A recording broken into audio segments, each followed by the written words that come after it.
Antes de começar esse vídeo, eu preciso falar 3 coisas importantes para vocês. Primeira, toda vez que vocês julgarem um livro, lembre-se qual é o objetivo do autor com aquela história. Como assim objetivo? Tentem entender qual é o verdadeiro intuito daquele livro existir e para quem é aquela história. A segunda coisa é, uma sequência, por mais incrível que ela seja, depende sempre do volume anterior para caminhar bem. Uma sequência, para ela ser maravilhosa, ela só vai conseguir fazer isso se ela se amarrar bem com o capítulo anterior da série. E a terceira coisa é muito importante. Pode ser um pouquinho complexa, mas é muito importante. Por mais que o livro seja de um determinado gênero, tudo pode ficar completamente secundário se o autor resolve colocar o foco da história não só no protagonista, mas no protagonismo em si. Ah, mas é fantasia, então eu exijo que a magia seja X e que a política seja Y.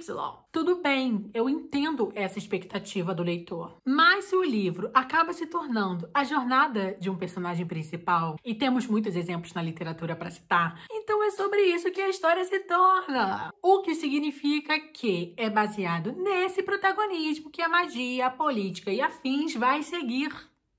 E não vai ser o contrário.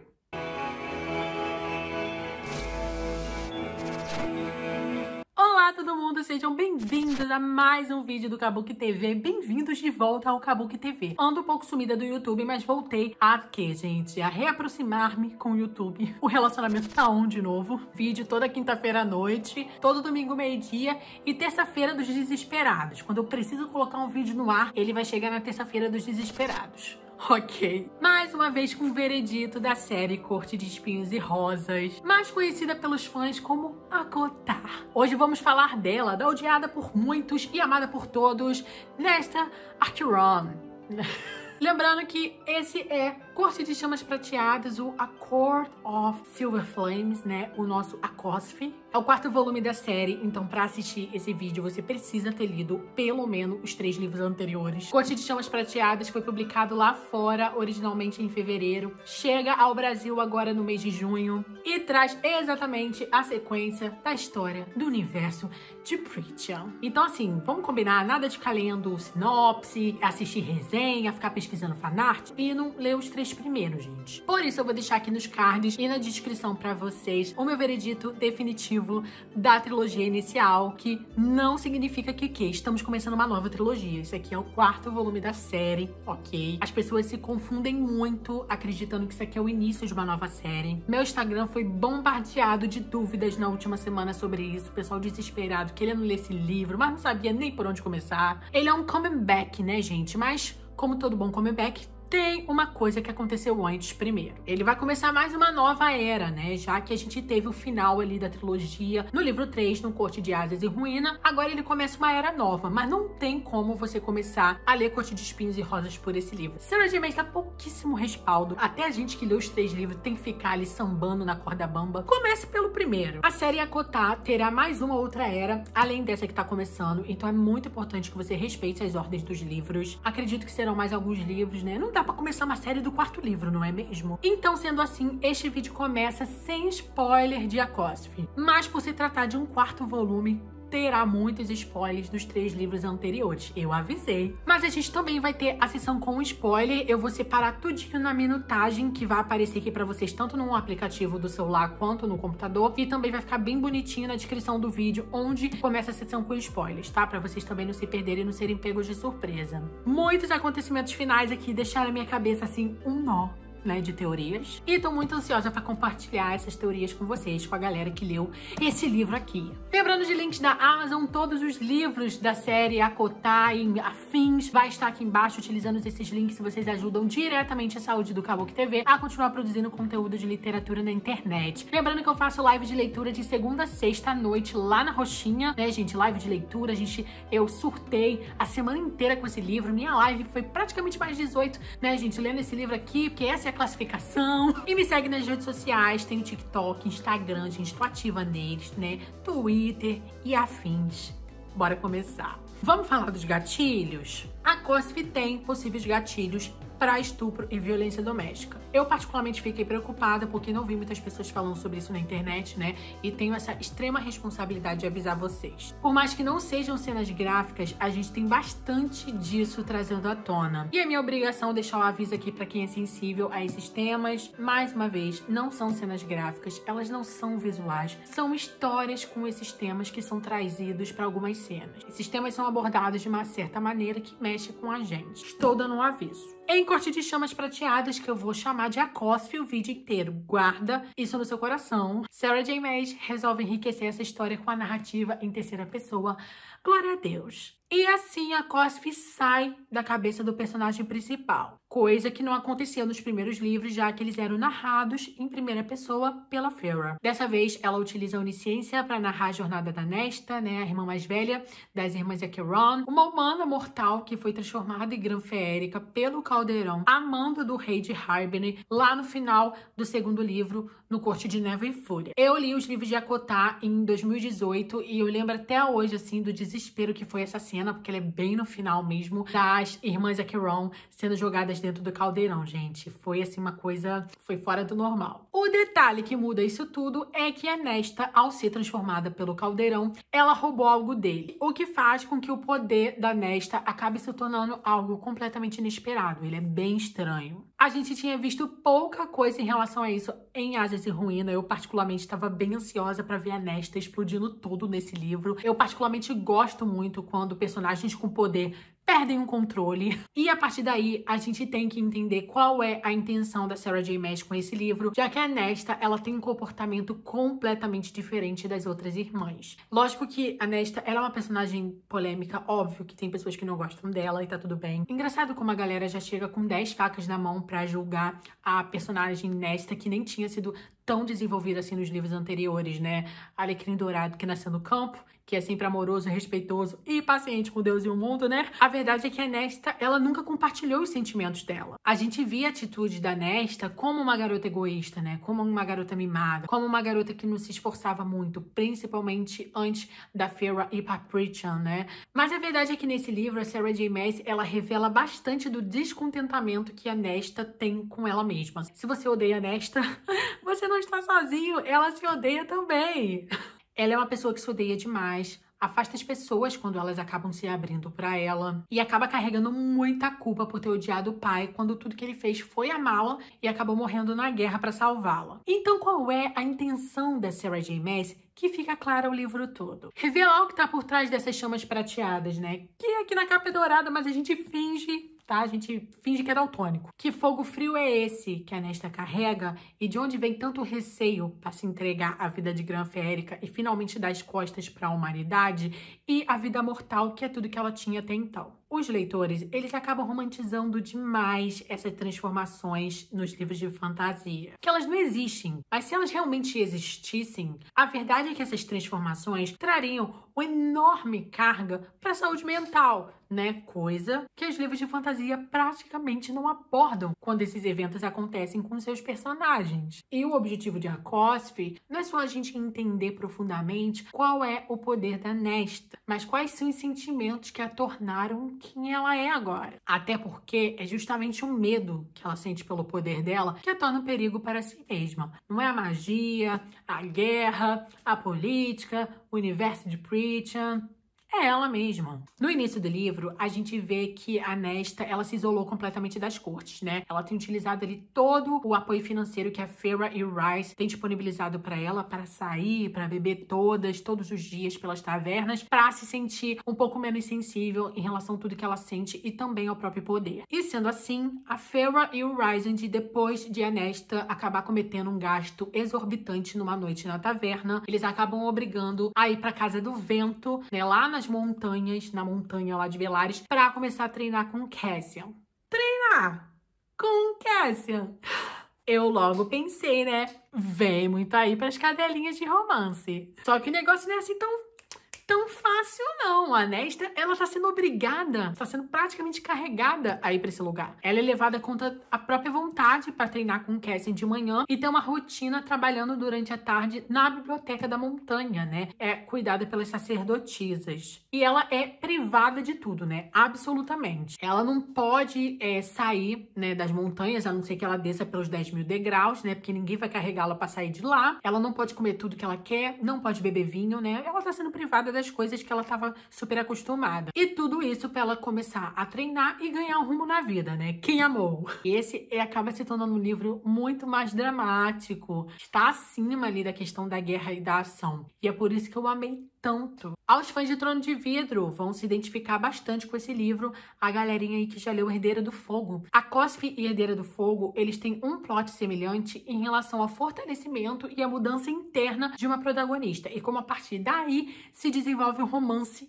e não o contrário. Vocês repararam que até agora eu não falei sobre o Cassian, né? Sim, Cassian, o homem deste livro, um guerreiro iliriano, né, mão direita ali do Rysand. Como protagonista, né, ali ele tem um papel super importante em A Cosfe. Não estou falando necessariamente de ele ser o par romântico da Nesta, né? Esse é um livro dela, é sobre ela, porém, ele tá ali muito mais como amigo. Cassian, ele é um amigo, né? Ao menos se esforça pra ser acima de qualquer coisa. Uma pessoa que estende a mão, né? E que não entrega a solução na mão dela. Nesta, ela tem uma jornada separada da de Cassian.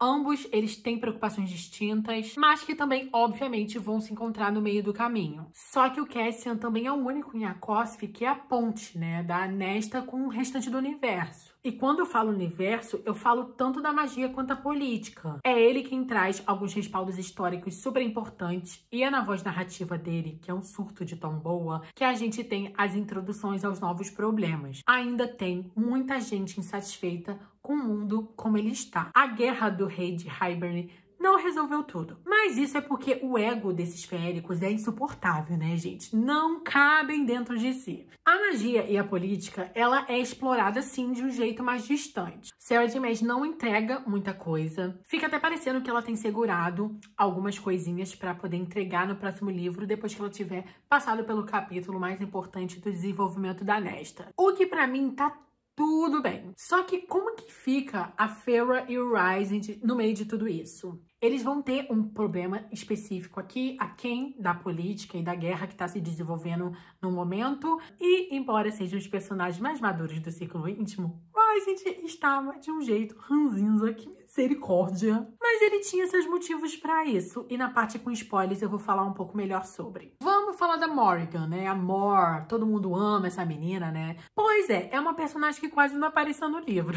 Vou colocar, inclusive, aqui uma rápida teoria. Sarah J. Maas vai lidar com o mundo de Pritcham a partir do próximo livro. Minha teoria, anota aí. Meio como ela faz com Crescent City e Trono de Vidro. Vai desenvolver em núcleos separados. E acho realmente que ela deva fazer isso. Tem muita gente nessa história e acho que se ela não separar, pode ficar um pouco confuso. Acredito sim que se ficou confuso já para algumas pessoas em A Cosfe, a culpa é porque em ACOTAR, o universo político, ele tem alguns furos. E eles acabam impactando um pouco na leitura de A Cosfe, não vou negar. Foi o que eu falei lá no início do vídeo. A Cosfe está sim pagando um pouco dos pecados que a trilogia inicial cometeu. Mas o que nos ajuda é que a Sarah J. Maas, ela utilizou pouco espaço do livro para isso. A Cosfe por si só, ele é maravilhoso. Tem muita cena hot, mas isso é por conta do fogo no rabo que a Nesta tem, então, né, pelo amor de Deus, só lendo pra descobrir. E nesse livro, eu acredito que a política, a guerra toda que tá se desenvolvendo, caminhou um pouco confusa porque ela acabou pesando demais em cima da Nesta e do Cassian. Acho realmente que ela tem que começar a abrir um leque narrativo e começar a distribuir os pesos, porque me parece que vem algo bem grande por aí. Tanto que a Morrigan e o Ezreal são dois personagens extremamente importantes nesse universo. São dois féricos extremamente poderosos e que ficaram o tempo todo trabalhando nos bastidores nesse livro. E o Ezreal é aquele personagem que qualquer migalha que a Sarah J. Maas estiver me dando, eu vou estar agradecendo de joelho. Eu amo esse homem.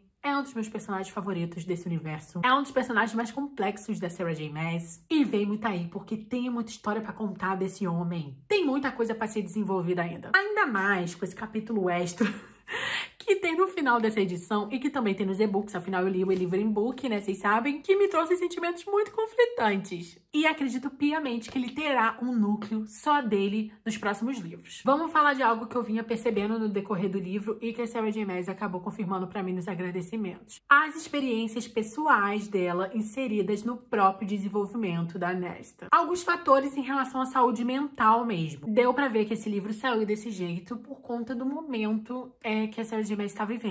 Um livro, ele sempre vai ser uma coisa extremamente complexa que traz as emoções dos autores na equação. E eu acredito que isso acabou fazendo com que os sentimentos, as emoções pessoais da Nesta fossem muito mais aprofundados do que da Feyre. E acho que por conta disso, a Sarah J. Maas, ela conseguiu, assim, aprofundar muito mais, né, os sentimentos, as emoções e o desespero da Nesta do que quando foi com a Feyre nos primeiros livros. Eu, particularmente, acredito, assim, que eu conheço agora muito mais a Nesta, né, numa narrativa em terceira pessoa do que quando foi a Feyre no seu próprio ponto de vista. Nesta não se deixa ser mandada, ser dobrada. Era uma loba ainda humana, tinha garras, né, tinha armas ainda humana. Eu sou a rocha contra a qual a onda quebra. Ela não é influenciável por macho nenhum. Ela é quem muda um ambiente quando chega. Ela que transforma o núcleo. E só por isso, pra mim, assim, eu já amo muito. Esse é um livro que foca bastante em sororidade. Foi lindo de ver. E tudo isso com a chegada de duas personagens incríveis que eu amei demais, a Greenette e a Emery. Muito importante falar como o passado, ele grita demais nas histórias da Sarah J. Maas. Todos os personagens dela têm um histórico muito cruel. Mas dessa vez, foi super palpável entender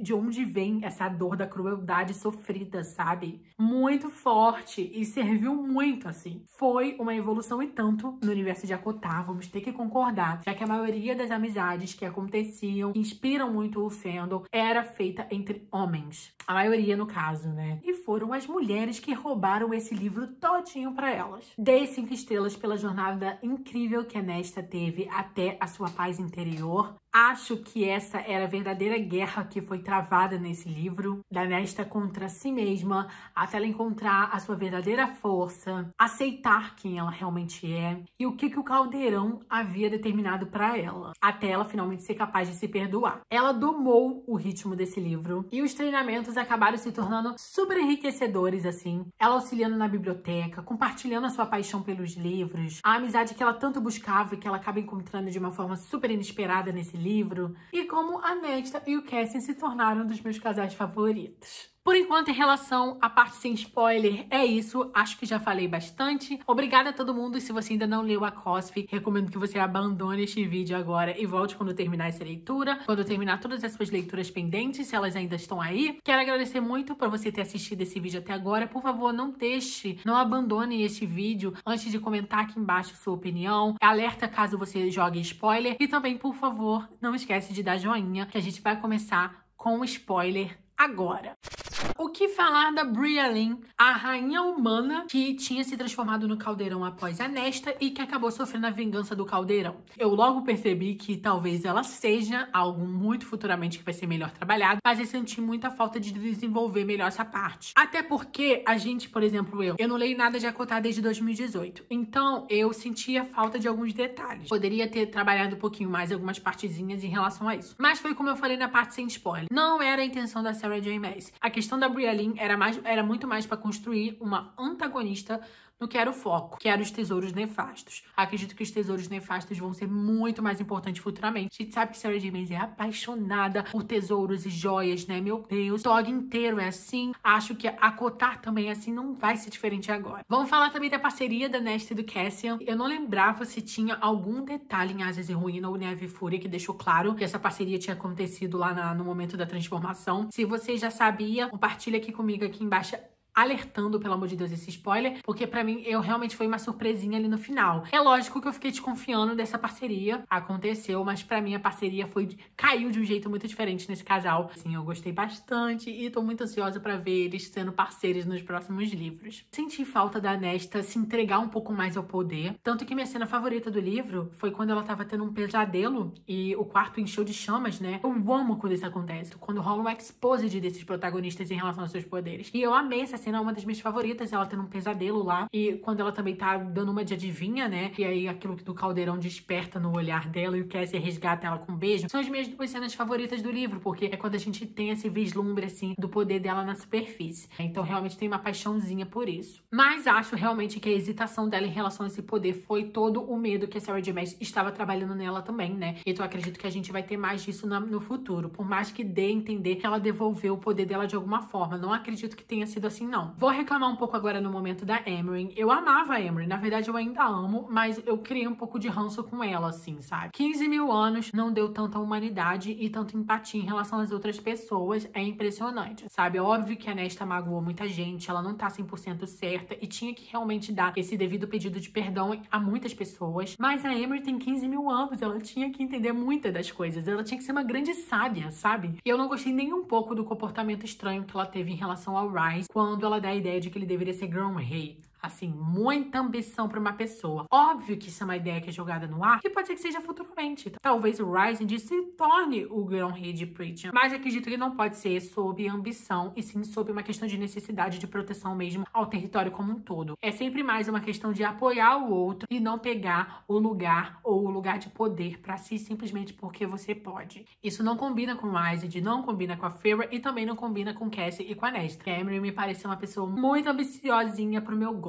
Ainda mais agora que ela tá sem poder, né? Fica parecendo que tudo que ela quer ter é sempre pessoas poderosas do lado dela. A gravidez da Feyre foi um plot muito inesperado. Eu sabia que essa gravidez estava vindo porque tinha 1 milhão de fanarts lançadas dela segurando o bebezinho. Ficou tão óbvio pra mim que a Nesta, como a protagonista desse livro, seria a grande resolução dessa história, simplesmente porque você sabe, a Nesta tem o poder do caldeirão. A partir do momento que ela tem o poder do caldeirão, ela tem o poder de criar. Acho que essa leitura aí que o Rising fez, de que o poder da Nesta é pura morte, né? Porque o fogo não é quente, que significa que seja morto. Acredito que tem muito mais a ver com o poder da criação mesmo. Tanto que ela criou armas, ela fez uma pulseira, ela fez uma adaga, ela fez um monte de coisa. Ela desenvolveu um relacionamento de amizade com uma casa. Então, acho realmente que o poder da Nesta não está ligado apenas à morte, mas à vida. Ela tem simplesmente o poder de fazer coisas. Tanto que ela acabou se tornando a resolução da gravidez da Feyre. Foi um ponto muito positivo. Mas o Rising se tornou um verdadeiro Edward Cullen e a Mor uma Rosalie da vida. Eu conseguia ver a cena do Rising dobrado de joelho na frente da Bella. Na verdade, do Rising na Bella não, do Rising na Feyre. E o Edward Cullen implorando e a Mor segurando o bebê assim que tava morrendo. Gente, o que foi isso? Mas foi tenso e eu amei. Mas gostei. Acho que foi uma conexão e um caminho muito inteligente que a Sarah utilizou pra deixar o caminho mais curto do amor entre Nesta e Rising, porque tava muito difícil de vir. Vamos falar sobre esses casais secundários. Não poderia falar em nenhuma parte sem spoiler. Eu tô muito afim de falar deles. Vamos falar da Elaine. A Elaine é uma personagem que eu não gostava dela lá na trilogia. E assim como eu gostei um pouquinho mais da Nesta nesse livro, eu também vi a Elaine num papel assim, numa visão um pouco mais empática. Só que é exatamente o que tá até marcado aqui no livro, que eu acho que é a Feyre ou o Rising que fala em relação a Elaine. Ela sempre está no lado da corda da pessoa mais forte, né? Eu acho que talvez tenha outras questões por trás que a gente vai entender futuramente. Esse laço de parceria que ela não concebe, né, com o Lucien, também é uma questão. E todo aquele capítulo extra do Ezra com a Elaine, que me traz aquela sensação de que vai ser um amor proibido. E não acredito que eles vão ser um casal. Eu acho que a Sarah J. Maas, ela sempre vai honrar suas parcerias. É claro que ela vai problematizá-las primeiro. Ela sempre vai criar um enemy to lover. Vão viver uma outra vida, um outro momento. Elaine, ela gosta muito de flores, de jardim. Lucien tá praticamente controlando a corte primaveril. Então acho que vem muito aí se a Sarah saber explorar esse lance da parceria. Lucien não pode ser ignorado. Ele sofreu demais na vida, né? O Ezra é mais uma questão de problemática, tanto que no final do capítulo extra ele dá uma pulseira pra Gwen, né? Tipo, a Gwen não é a segunda opção, mas é que realmente as sombras dele vai abraçar. Anotem do que eu estou falando. Ele é um férico muito complexo, tem poder muito complexo também, e acho que ele vai caber demais com a Gwen, gente, até porque eles têm um histórico doloroso aí em comum. Vamos falar do Rito de Sangue. O Rito de Sangue foi os nossos Jogos Vorazes, né, gente? O que foi isso? Eu não tava esperando um torneio tribucho parte 2, como aconteceu lá em Akotar. O Rito de Sangue não tem magia, ilirianos têm asas, mas não podem voar porque elas não funcionam. E o Rito de Sangue foi uma questão que eu achei muito legal pra ampliar um pouco mais o universo e dar um respaldo histórico muito legal em relação aos ilirianos. Foi só por uma questão de desenvolvimento interno, fortalecimento mesmo, e lógico, foi um lugar comum para unir a política política, a magia e as próprias questões particulares da Nesta. Então, acho que no final o Rito de Sangue ele acabou se tornando um lugar muito positivo. Deu aquela tensão, aquele desespero, e nada no rio, escala uma montanha. Gostei, gente. Suei frio no final. E também o Corchei, que é uma criatura como possível grande vilão. Diferente de Trono de Vidro, em ACOTAR, a Selva Gemésia ela explorava muito mais a personalidade e as intenções das criaturas sombrias e perigosas do mundo. A gente tinha a Tecelã em ACOTAR, a gente tinha o Entalhador de Ossos, e agora ela trouxe tanto o Lantris quanto o Corchei. Eu acredito que vem muito da guerra a partir daí, né, nos próximos livros. Mas eu tô bastante ansiosa com essa narrativa em terceira pessoa. Tudo pode acontecer a partir de agora, né? Então acredito que os melhores livros do universo de ACOTAR ainda vêm aí.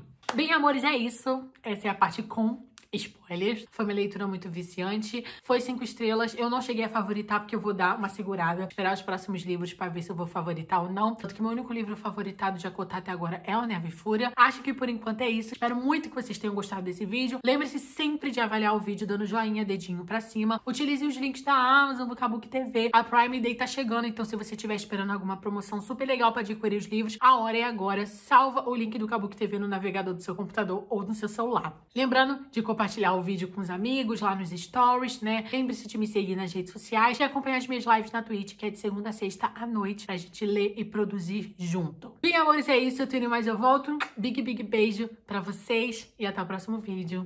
Tchau!